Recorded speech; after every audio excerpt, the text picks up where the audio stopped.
Hi, this is Stacey Goldring, and I am with Desiree Bailey of SanMarcoBooksAndMore, and we are going to talk about how to get your book successfully into a bookstore. So Desiree, hello. How are you? I want to know what it's like for you on your end when you get a call or an author contacts you and says, well, I want you to carry my book. I know that must, like, you want to support everyone who writes. We do. Okay. But they need to be prepared when they write a book, right? So I'm thinking, could you share some bits of advice for an author to be successful once he writes or she writes, or whatever gender we use now, once that book is written, what is their next step? Okay. It's interesting you say that because we get so many calls that Jamie that works with us actually said we need a document so that we can hand one out or we can email it for people because there's so much information that we need to give.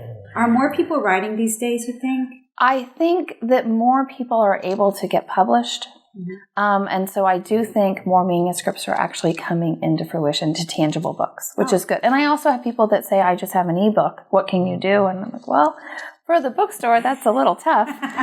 We can come up with something, but you know. So I do think we have gotten to where we have an author signing almost every single week, if not multiple That's authors. Wonderful. So we have come up with a document. We've passed it out. The one thing that I think most authors really need to focus on is the fact that once they finish their book, the story is not over.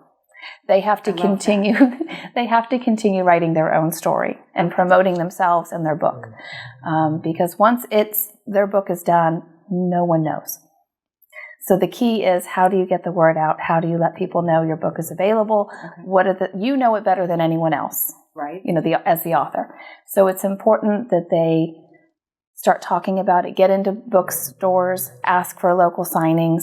And then depending on the demand, I have some authors that continually send people to the store that say, this is where you can get my book, versus Amazon or the bigger box stores. And start local, stay local, and then I have to carry their book because I have continual demand for it. And so we have gotten to where we've had a good relationship with the author, but I don't contact them anymore because I'm ordering their book on my own and they're not asking for anything. Okay, so you're saying, if I'm hearing you, that the author has to now write their own story about, now I have this book. Correct. And you need to be a part of the success of my book. Yes. So they need to contact the bookstore. Yes. And now once they've contacted the bookstore and you say, okay, create demand, they can create demand by social media, doing all that kind of thing. And then once they have that demand created, once they show up at the store that day, what do they need to come with to have that successful sign? Okay. They need to bring their books. Okay. They would need to bring props. I think props are one of the easiest way that they can connect with the people. When you do a book signing at our store, you are outside on the sidewalk. Right. So you can get there all the traffic. Mm-hmm. And so props are a great icebreaker. Did you want to look at my T-shirt? Have you seen this? It could be a picture of something. The lady a few weekends ago, she had her dog? Yes. Yes. Yeah, you could bring Coco. Okay. But I mean, for example, I had one gentleman who was much older and he had written a book of poetry. And he actually did not bring any props. He just brought his sense of humor. And he literally said something to every person that walked by. Oh. Hi, how are you? I like your shirt. Oh, you forgot something. And people would stop and say, what? And he said, you forgot to look at my book.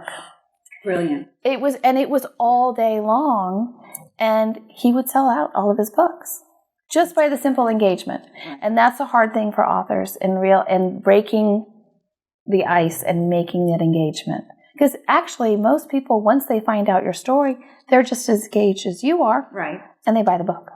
But that, it is hard to talk in public to strangers for some people. I mean, I get that. So, it's enough that you've called the bookstore and you've talked to the bookstore owner, and then, yes, you can come, and then now I've got to talk to strangers all day long. So when you said they should bring books with them, is there a set amount, or is it hardback, paperback? Anything you want to bring. If you've written multiple books, bring all of them. You never know what people, yes. So if I have one children's illustrator.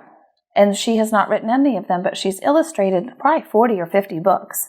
And she brings a very large table, because I have some tables, but we don't have one that will have tables. Correct. I have table and chairs. Okay. And so she will bring 30 or 40, 50 books and put them all on the table, and who knows what she's selling, because there's something that appeals to everyone. So we don't limit you in any way. Okay. The sky's the limit. All right. So you do want to social media is very important. And reaching out to your contacts, letting them know. A lot of authors make an event on Facebook, ask us to co-host, and we're happy to do that because that goes out to all of our followers. And again, it's kind of that domino, that ripple effect. The farther it goes, the better. Okay, so then just to wrap, once they write the story, now they have to write another story. Right. They have to create demand. They have to bring props. Mm-hmm. A sense of humor would be nice. Yes. Not required. Not required. And bring your books. Yes. And maybe some type of, a little something extra, maybe that they can take away with them, whether a bookmark or something like that. Right. All right. Is there anything else that you would like to add? I think the other thing is just don't be afraid. It is intimidating. And I've had lots of authors that have come and said, this is my first book signing. What do you do? We're happy to help. Okay. We're happy to help. That's, again, why we've created this form that really outlines all the things, and it's what you make of it. I have had authors who have shown up and they have brought a book that is not their own, and they have read it. Get out. Yep, because and I understand the introverts. I understand that. They're bringing books and they're not their books? No, because they know they need to do the book signing, and and it's happened more than once, and they brought a book and they read for 3 hours, and then they'll come in and say, I didn't sell any books. Oh, so like they're reading sci-fi, and meanwhile they've published a book about plumbing. Yeah. And okay, I get it. Yeah, that's not going to work. They're escaping. Right. You're going to have. You have to commit. You have nothing to lose at this point. That's so true. You've written the book. No one has read your book. Right. It's up to you. You have nothing to lose, so you might as well put yourself out there. That's why you wrote the book. So it's kind of like, okay, now you've had the baby. Yep. And now throw yourself a shower. Yeah. Okay, so the book signing is a book shower. Yes. And everyone should come. Yes. Okay. And it's all what you make of it. I have had authors, like I had one woman who was a teacher. She told all of her students in the class, and she sold out by noon. She had to leave because she ran out of books. So, again, don't be afraid to put yourself out there. You've done the hardest part. This is the easy part, believe it or not. Thank you so much, Desiree. You're welcome. Well, I hope you've enjoyed that. Remember, you have to create your own story after you've written your story. Create demand, be clever, put yourself out there, and don't forget to bring your books. And how do we follow you on Facebook or Twitter or whatever? How can people get a hold of you? It's pretty easy. Facebook is SanMarcoBooksAndMore, and it should pop right up. Twitter and Instagram is @SanMarcoBooks. Okay, great. And we'll have all that information for you below. And if you are an author and have had success, we would love to hear about it in the comments. And how do you feel about what Desiree said? Would you like to add to it? And do you have some fun stories of interacting with authors on your own? Let us know, and thank you so much.